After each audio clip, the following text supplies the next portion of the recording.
নমস্কার। যুক্তি তর্ক সঙ্গে অর্কয়ে আপনাদের স্বাগত।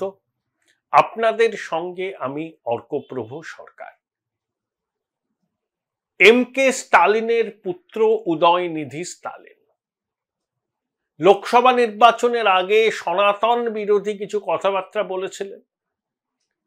সেই জন্য তাকে সনাতন বিরোধী বলে দাগিয়ে দিয়েছিল গেরুয়া ইকোসিস্টেম। এম.কে. স্টালিন তার ছেলের পাশেই দাঁড়িয়েছিলেন, যদিও ঢোক গিলে বলেন যে তিনি সনাতনীদের আক্রমণ করতে চাননি। তিনি দ্রাবিড়িয়ান সংস্কৃতি, যেটা ডিএমকের মূল কি বলবো আর কি বিচারধারা, সে সম্পর্কে বলতে গিয়ে দু একটা কথা বলেছিলেন। যাই হোক, সেই উদয়নিধি স্টালিন খুব সফলভাবে সিনেমার সঙ্গে যুক্ত ছিলেন, প্রোডাকশন হাউস চালাতেন। 2018 সালে রাজনীতিতে যোগদান, 2019-এর লোকসভা নির্বাচনে ডিএমকে স্টার ক্যাম্পেনার, একই সঙ্গে ডিএমকের ইউথ উইং এর সভাপতি। 2021 সালে বিধানসভা নির্বাচনে লড়লেন, জিতলেন, 18 মাস পরে মন্ত্রী হলেন, আর কয়েকদিন আগে তাকে তামিলনাড়ুর উপমুখ্যমন্ত্রী করা হয়েছে।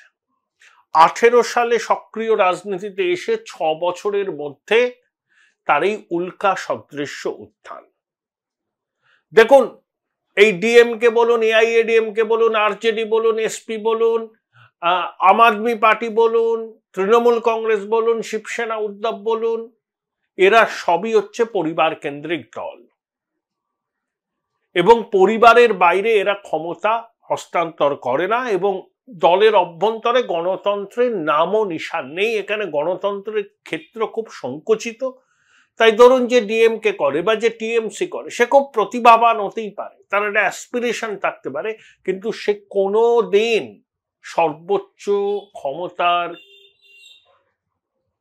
কাছাকাছি পৌঁছতে পারবে না, কারণ সেটা সংরক্ষিত আছে পরিবারের সদস্যদের জন্য, তাদের যোগ্যতা থাকুক বা না থাকুক। অর্থাৎ নামে রাজনৈতিক দল, কিন্তু আসলে এগুলো কোম্পানির মতোই পরিচালিত হয়, ব্যক্তিগত মালিকানাধীন company, private limited company. DMK তার ব্যতিক্রম নয়। তাই করুণানিধি যেমন স্টালিনকে দীর্ঘদিন উপমুখ্যমন্ত্রী করেছিলেন, এবং স্টালিনই যে তার রাজনৈতিক উত্তরাধিকারী সেটা স্পষ্ট করে দিয়েছিলেন। আলাগিরিকে তিনি তার রাজনৈতিক উত্তরাধিকারী হিসাবে চিহ্নিত করেননি। কন্যা কানিমোজির সঙ্গে স্টালিনের ঘনিষ্ঠ সম্পর্ক আছে, কিন্তু আলাগিরির সঙ্গে তার অহিনকুল সম্পর্ক। তাই করুণানিধি যেভাবে স্টালিনকে তার উত্তরসূরি হিসাবে নির্বাচিত করেছিলেন, এবং দীর্ঘদিন স্টালিন করুণানিধির মন্ত্রিসভায় গুরুত্বপূর্ণ দায়িত্বে ছিলেন, সম্ভবত উপমুখ্যমন্ত্রী ছিলেন, সেই ধারারই চালিয়ে গেলেন স্টালিন। তার পুত্র উদয়নিধি স্টালিনকে উপমুখ্যমন্ত্রী হিসাবে নিযুক্ত করে, অর্থাৎ স্টালিনের পরেই উদয়নিধি। ক্লিয়ার হয়ে গেল, ডিএমকে অভ্যন্তরীণ রাজনীতিতে বার্তাটা স্পষ্ট হলো, এবং তামিল জনতার কাছেও এই বার্তাটা স্টালিন স্পষ্ট করে দিলেন। এটাই হওয়ার ছিল, এটাই হলো। দেখুন, 2018 রাজনীতিতে এসে 2024-এ উপমুখ্যমন্ত্রী, আর অভিষেক বন্দ্যোপাধ্যায় 2014 সালে প্রথম সাংসদ হলেন, 2024-এ 3 বারের সাংসদ তিনি, প্রচুর ভোটে জিতেছেন, যদিও তার জয়ের ব্যবধান নিয়ে নানা মহলে প্রশ্ন আছে। কিন্তু অভিষেক এখন শুধুমাত্র একজন সাধারণ সাংসদ, এমনকি তৃণমূলের সংসদীয় দলনেতাও নন। 2021-এর এবং 2024-এ নির্বাচনে সাফল্যের পিছনে অভিষেকের ভূমিকা, আইপ্যাকের ভূমিকা অনস্বীকার্য। অভিষেক হিন্দি, ইংরেজি, বাংলাতে চোস। তৃণমূলের সংসদীয় দলে 2-3 জন বাদ দিয়ে অভিষেকের মতো সাবলীলভাবে হিন্দি ইংরেজি কেউ বলতে পারে না। কিন্তু অভিষেক কোনোদিন ছাত্র রাজনীতি করেনি। 11 সালে ক্ষমতায় আসার পর তার রাজনীতির অঙ্গনে প্রবেশ, 14 সালে ডায়মন্ড হারবার কেন্দ্র থেকে নির্বাচনে প্রতিদ্বন্দ্বিতা করে 73,000-এর বেশি ভোটে জিতেছিলেন। বিরোধীরা বলেন যে হেলিকপ্টারে করে নেমে লিফটে করে উঠেছিলেন। কিন্তু উদয়নিধিও বা কি ছাত্র রাজনীতি করেছেন, কি ট্রেড ইউনিয়ন করেছেন, কোথায় রাস্তায় নেমে রাজনীতি করেছেন? তেজস্বীও বা রাস্তায় নেমে রাজনীতি করেছেন কোথায়? ও তো দিল্লি ডিয়ার ডেভিলসের টিমে ছিল, ক্রিকেট খেলতো। অখিলেশও বা রাস্তায় নেমে রাজনীতি করলেন কবে? আদিত্য ঠাকরেও বা রাস্তায় নেমে রাজনীতি করলেন কবে? সবাই কিন্তু রাজনীতিতে একটা উচ্চতায় পৌঁছেছেন। অখিলেশ মুখ্যমন্ত্রী হয়েছিলেন, তেজস্বী ডেপুটি চিফ মিনিস্টার হয়েছিলেন, আদিত্য উদ্ধব ক্যাবিনেটে মন্ত্রী ছিলেন, কিন্তু অভিষেক শুধুমাত্র সাংসদ। তার শিবির থেকে বলা হচ্ছে অভিষেককে মন্ত্রিসভায় গুরুত্বপূর্ণ দায়িত্ব দেওয়া হোক, উপমুখ্যমন্ত্রীর দায়িত্ব। কারণ তারা মনে করছেন যে নতুন চিন্তা ভাবনা, আমলাতন্ত্রকে ঝাঁকুনি দেওয়া, সরকারি প্রকল্পগুলোর সুফল যাতে সাধারণ মানুষ পায় সেটা নিশ্চিত করার জন্য অভিষেকের মন্ত্রিসভায় যাওয়া খুব জরুরি। কিন্তু মমতা বন্দ্যোপাধ্যায় উপমুখ্যমন্ত্রীর পদ সৃষ্টি করবেন না। তিনি অভিষেককে ক্যাবিনেটে নিতে পারেন, কিন্তু অভিষেক অরূপ বিশ্বাস, ববি হাকিম, ব্রাত্য বসু, স্নেহাশিস চক্রবর্তীর সঙ্গে এক বন্ধনীতে থাকবেন না। Join Indian Institute of Hotel Management now. Right choice, right decision. Mamata Bandyopadhyay শিবির বলছেন অভিষেককে যদি উপমুখ্যমন্ত্রী করা হয় ক্ষমতার হ্রাস অনেকটাই মমতার হাত থেকে চলে যাবে। এখন অভিষেক ধরুন ডিজিকে ফোন করলেন, সিপিকে ফোন করলেন, হোম সেক্রেটারিকে করলেন, চিফ সেক্রেটারিকে করলেন, কিছু বললেন, সেটাকে অনুরোধ। আমলাতন্ত্র তার অনুরোধ রাখবে কি রাখবে না সেটা তাদের ব্যাপার, তাদের ডিসক্রিশন।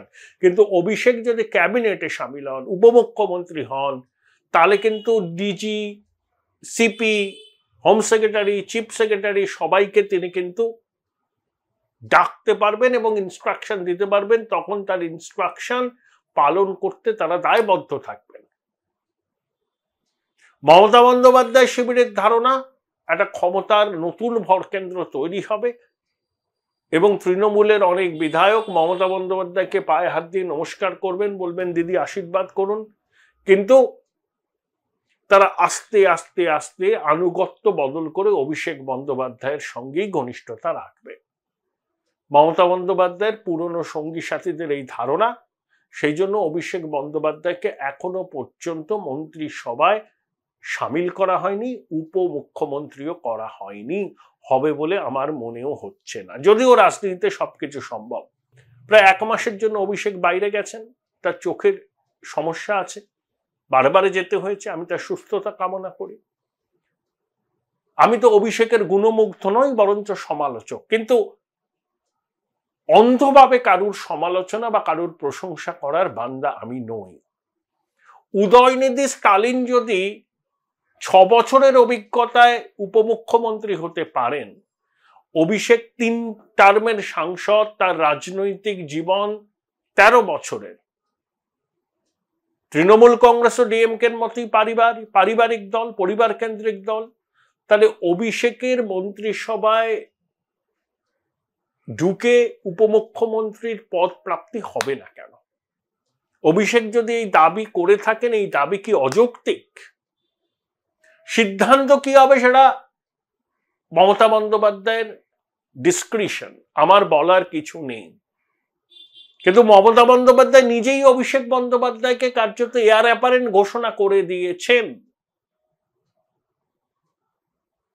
অভিষেক 36-37 বছর বয়স, তার রাজনৈতিক দর্শন, পথ চলার সঙ্গে মমতা বন্দ্যোপাধ্যায়ের সবসময় মিল হবে না, এটা স্বাভাবিক, কারণ দুজনে 2 প্রজন্মের মানুষ। কিন্তু আজ অভিষেক বন্দ্যোপাধ্যায় এবং তার অনুগামীরা যদি বলেন যে অভিষেক গুরুত্ব পাচ্ছেন না, তাহলে তাদের দাবি কি খুব অযৌক্তিক? এখনো তো 1.5 বছর বাদে নির্বাচন। দেখুন আর্যিকর কাণ্ডের প্রেক্ষিতে এবং নানাবিধ দুর্নীতির অভিঘাতে শাসক দলের ইমেজ ভালো নয়। আমি অভিষেকও যে একেবারে তার ইমেজ খুব স্বচ্ছ এটা কেউ বলে না, তার অনুগামীরাও বলেন না। অনেক তদন্ত চলছে অনেক বিষয় নিয়ে, শাসক দলের অনেক নেতা মন্ত্রীর বিরুদ্ধেও তদন্ত চলছে, কিন্তু এই সরকারটা তো এখনো 1.5 বছর আছে, 26-এ নির্বাচন, তারপরে কি হবে দেখা যাবে, কোনো আগাম ভবিষ্যৎবাণী নয়। তার আগে মমতা বন্দ্যোপাধ্যায়কে, অভিষেক বন্দ্যোপাধ্যায়কে মন্ত্রিসভায় সামিল করে উপমুখ্যমন্ত্রীর পদটা দেবেন? তাতে অন্তত যাই হোক না কেন মমতা এবং অভিষেকের মধ্যে যে দূরত্ব হচ্ছে কিছুটা সত্যি, সুব্রত বক্সিকে দৌত্য করতে হচ্ছে, তাতেও বরফ গলেছে বলে আমার মনে হয় না, সেই দূরত্বটা কমে যাবে। দেখুন ববি হাকিমের সঙ্গে অভিষেক বন্দ্যোপাধ্যায়ের সম্পর্ক অম্ল মধুরই বললাম, আমি আগে বলতাম পুতিন আর জেলেনস্কির মতো, ওরকম ডাইরেক্ট ফাইট নয়। অভিষেক ফিরাজ হাকিমকে কাকু বলেন, ফিরাজ হাকিম অভিষেককে বলেন ও তো আমার মেয়ের বয়সী, কিন্তু ভিতরে ভিতরে ফাটল যথেষ্ট। ববি হাকিম 10 মাসের সময়সীমা বাদ দিয়ে টানা পুরমন্ত্রী, আবার পুরো এলাকায় লোকসভায় তৃণমূলের ফল খারাপ হয়েছে। ববি হাকিমের ওয়েস্টডির বিরুদ্ধে অভিষেকের অফিসের একজন শেক্সপিয়ার সরণি থানায় অভিযোগ দায়ের করেছেন, পুলিশ বোধহয় কোনো পদক্ষেপ করেননি, এটা নিয়েও কিন্তু একটা বিরোধ। মমতা বন্দ্যোপাধ্যায় ববি হাকিমের পাশেই দাঁড়িয়েছেন। ববি হাকিমের ঘনিষ্ঠ মহল বলছে যে বসিরহাট লোকসভার উপনির্বাচনে ববি হাকিমের মেয়ে প্রিয়দর্শিনী হাকিম যাতে মনোনয়ন না পান সেই জন্য এই সাজানো ঘটনা। যদিও অভিষেকের লোকজন বলছেন মোটেই সাজানো ঘটনা নয়, তাদের হাতে অনেক তথ্য প্রমাণ, অডিও ফডিও আছে, কালীচরণ টাকা তুলছে এই বিষয়ে। অভূতপূর্ব পরিস্থিতি। ফিরাজ হাকিম মমতার ঘনিষ্ঠ, কলকাতার মেয়র, দীর্ঘদিনের পুরমন্ত্রী। অভিষেক এয়ার অ্যাপারেল, দুজনের মধ্যে প্রবল মতবিরোধ। অভিষেক এক ব্যক্তি এক পদ, ববি হাকিম বলছেন তা কেন হবে, তার কাজের মূল্যায়নও শুরু হয়েছে পুরমন্ত্রী হিসাবে, কিন্তু আমার ধারণা ববি হাকিম এই মুহূর্তে সরাবেন না, কারণ সংখ্যালঘুদের কাছে ভুল বার্তা যেতে পারে। যদিও ববি হাকিম অবাগানি মুসলমানদের প্রতিনিধিত্ব করেন, বাংলাভাষী মুসলমানদের মধ্যে তার কতটা প্রভাব আছে এ নিয়ে আমার মনেও সন্দেহ আছে, কিন্তু মমতা বন্দ্যোপাধ্যায় এই আবহে ববি হাকিমকে তার দায়িত্ব থেকে সরাবেন না, যতই অভিষেক এই বিষয়টা নিয়ে অনড় থাকুন না কেন। তাই নানা বিষয়ে মত পার্থক্য আছে। সুব্রত বক্সির দৌড়তেও কি কাজ হবে, চিড়ে ভিজবে? আমার মনে হয় না। এই যে উপনির্বাচনগুলো আসছে, সেই উপনির্বাচনে প্রচারের নেতৃত্বকে অভিষেক দেবেন, ফিরে আসলে পরে বোঝা যাবে। কিন্তু উদয়নিধি স্টালিন মাত্র 6 বছর যার রাজনৈতিক অভিজ্ঞতা, সে যদি উপমুখ্যমন্ত্রী হতে পারে স্টালিনের ক্যাবিনেটে, তাহলে অভিষেক কে উপমুখ্যমন্ত্রী করা হোক মমতা ক্যাবিনেটে, এই দাবি যখন তার অনুগামীরা তুলছেন, সেই দাবিকে কি অযৌক্তিক বলা যায়? আপনারা কমেন্ট বক্সে আপনাদের মতামত জানান।